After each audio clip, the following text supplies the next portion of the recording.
the golf swing pyramid. Pyramids are built from the ground up, and I believe that golf swings are built from the ground up.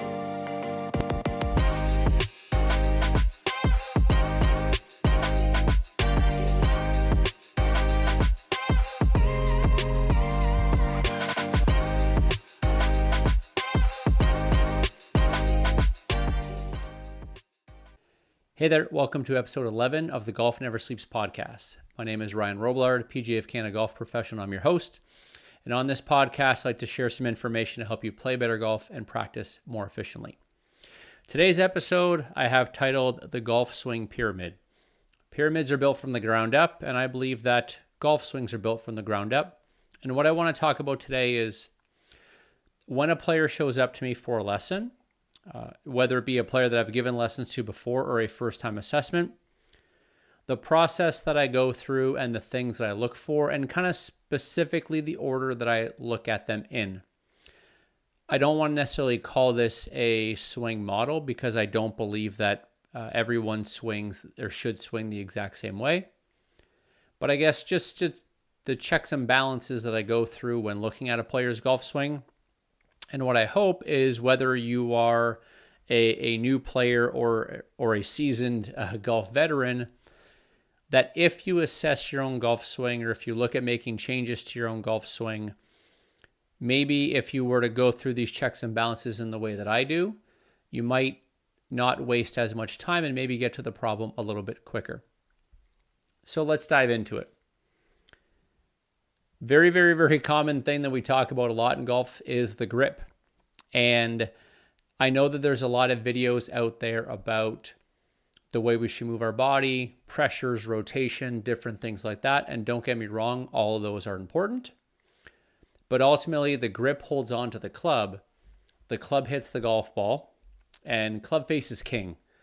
Where that club face is pointing has a lot to do with where that golf ball is going to go. So when we look at grip, I guess the way that I want you to think about it, yes, there's certain ways to grip the club. There is the overlap grip, there's the Varden grip, there's interlock grip, there's 10-finger grip. There's a bunch of different ways to do it. And even once your hands are on the golf club, we have a strong grip, we have a weak grip, we have a lead hand that is on top, we have a lead hand that's on the side, we have a lead hand that's underneath. We have a trail hand that's on top. We have a trail hand that's on the side. We have a trail hand that's underneath. All those are possible options. Before you just commit to a specific grip, the things we have to consider: where's the golf ball going where you hit it well? Where's the golf ball going when you don't hit it well? And also with that, the things your body can do might dictate what kind of grip you can have. If you have physical limitations which makes maintaining posture or shifting weight very challenging, then that might almost predetermine what your grip should be, because your grip has to be a compensation of what your physical limitations may or may not be.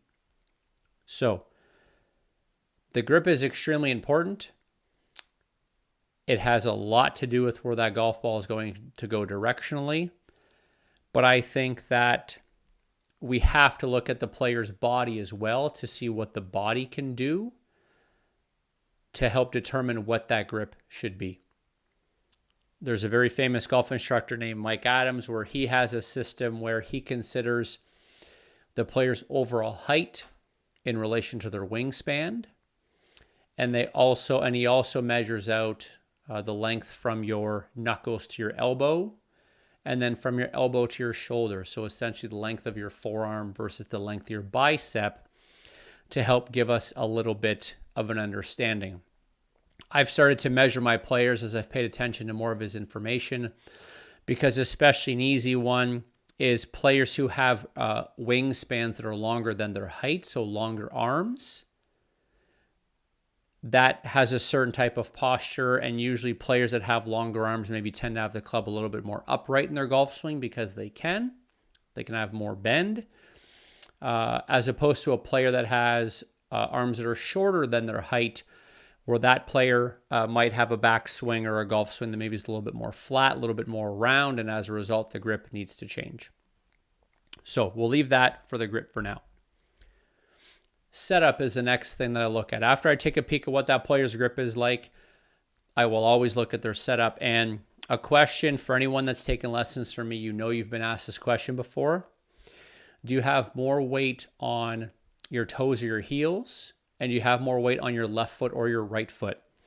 And I guess we'll call that setup posture, setup pressure. I like to look at that first, or as the next thing that I look at, because the way that we set up in our setup posture and the pressure that we have in our feet, that really predetermines what can happen in our backswing. It's very common that I see players that are very tall in posture and they get set up on their toes a lot. And as a result, as soon as they start to move that club to kind of counterbalance, they might start to take that golf club inside.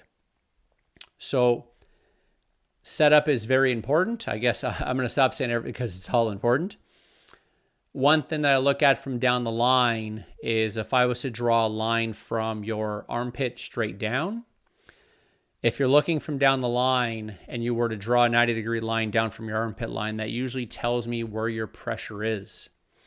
For players that are on their toes, that armpit line will be more on their toes. If they're further back on their heels, it'll be more back on their heels. If they're where usually I'm looking for them to start, most players, it'll be more on the ball of the feet. Hey, I hope you're enjoying this podcast episode. If you are, I have a favor to ask. If you're watching on YouTube, please make sure that you subscribe to this channel, like this video, and make sure you hit that bell to make sure you get notified on when a new episode drops. If you're listening on Apple Podcasts or Spotify or wherever you listen to your podcasts, please make sure you subscribe there as well. But if you could leave me a rating, wherever you're listening or watching, if you do those things for me, it really helps the podcast grow and also motivates me to put out more content. And as always, on any platform, if you ever have any questions, please reach out, let me know. I answered every comment. Now let's get you back to your episode. So when I look at setup, I'm looking at how are their feet? Where's the pressure in their feet? And then as a result, I look at their posture as well and the angles that they have. Because again, if we're too tall or if we're too bent over, those are things that we have to get organized before we start taking the club away. Next thing we'll go into is the backswing, right? We start to take the club back. We've gripped the club, we're set up, now we start taking the club back. And usually our backswing will set up our downswing. And that's why with a lot of players, I know that impact matters the most. That's when we hit the golf ball and different things like that. But this chain of events that happens before can really set things in motion in a positive, but also a negative direction. So that's why once we have good grip and good setup, normally with players, I'll spend a lot of time talking backswing, because if they're taking that club face back open and it's open at impact, there could be a correlation there. If they're taking it inside, if they're getting too steep, if they're losing their posture, all of those things in the backswing are very hard to recover from in transition and in the downswing. So once we have our grip and our setup, I start to look at backswing. When we start to take that club back, is the club face changing in a negative way, yes or no? Are we maintaining our posture, yes or no? And is that club staying on plane, or is it getting too steep or too flat? Those are things I'll start to look at in the backswing. The next component of that would be transition. And transition is a very, very, very small period of time. And I guess the easiest way I look at transition is when a player's in the process of completing their backswing and starting their downswing, what is starting that motion? For good players, 99% of the time, it's the lower body. And for players that struggle, 99% of the time, it's the upper body. So I'm looking at transition, and I'm looking at their ability to disassociate their upper body from their lower body, so that lower body can start, so that the lower body can be the driver of transition and into the downswing. I just mentioned disassociation. That's your ability to separate your upper and lower body.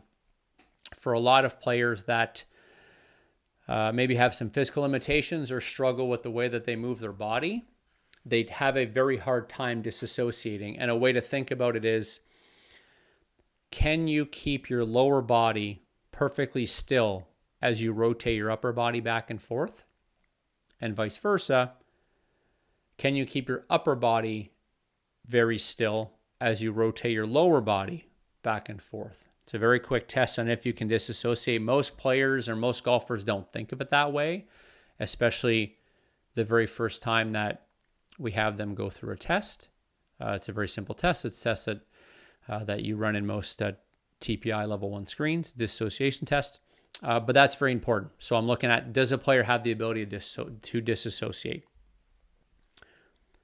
Now we're getting to the good stuff. Now we're getting to downswing. And we've done a lot of things to set up downswing, and we've hopefully covered a lot of bases, because now downswing happens very quickly.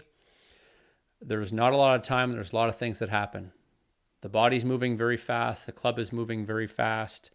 And the downswing should have a sequence, or at least a sequence if we want to hit good golf shots. And it's referred to in golf as the kinematic sequence.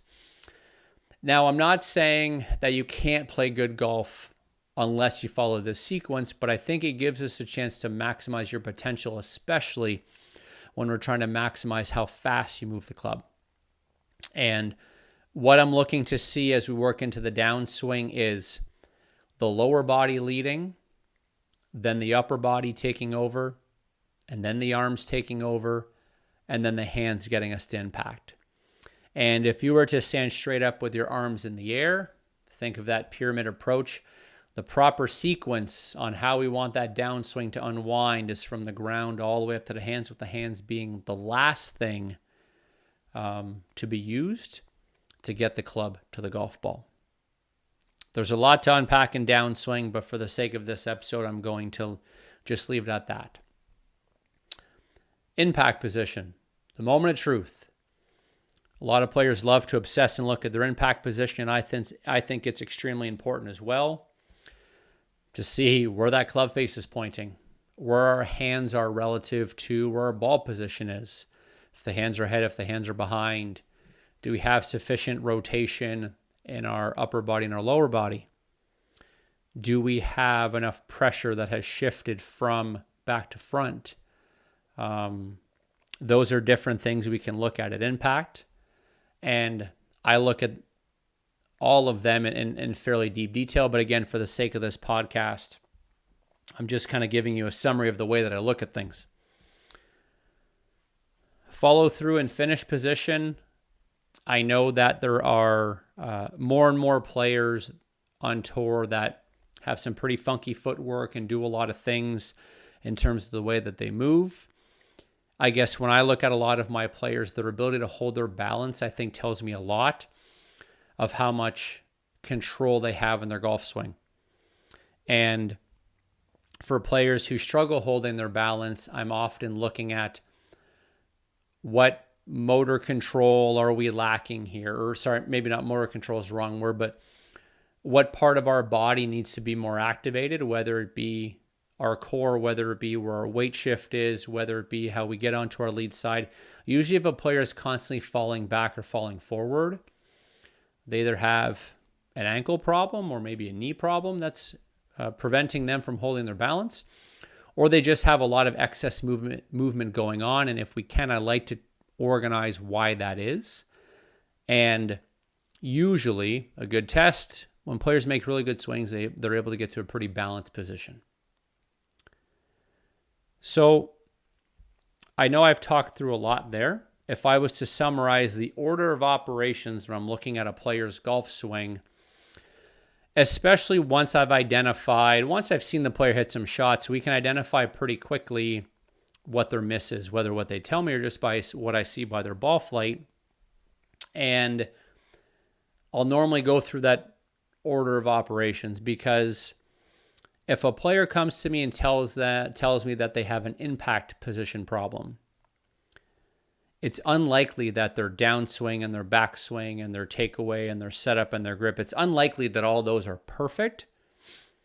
And then all of a sudden we get to impact and we have a problem. We have to work backwards. And that's something that I talk a lot about with my players. If we struggle, as an example, we're in transition, we really get the club too steep in transition. It could be because we take the club really inside in our backswing. It could be because we set up a lot on our toes in our setup and have to compensate. It could even be the way that we grip the golf club. So I will always identify what is their problem, and then I'll start to work back from there. Even if it's a backswing thing, if a player takes it really outside or really inside, usually there's an opportunity in their setup and their grip to adjust or to make an improvement there. So again, kind of in order when I'm looking at it, it's very similar to the sequence of the golf swing. I'm looking at their grip, setup, backswing, their transition move, downswing, impact, follow through, and finish position. That is my golf pyramid. All of them have very important components, and all of them need to be taken very seriously. But I believe that once we identify the problem, we have to work backwards around that chain or down that pyramid to find the root cause. This has been episode 11 of the Golf Never Sleeps podcast. I hope you enjoyed it. As always, if you're a subscriber, thank you. If you're a first-time listener, please consider subscribing. More episodes to come. Have a great day.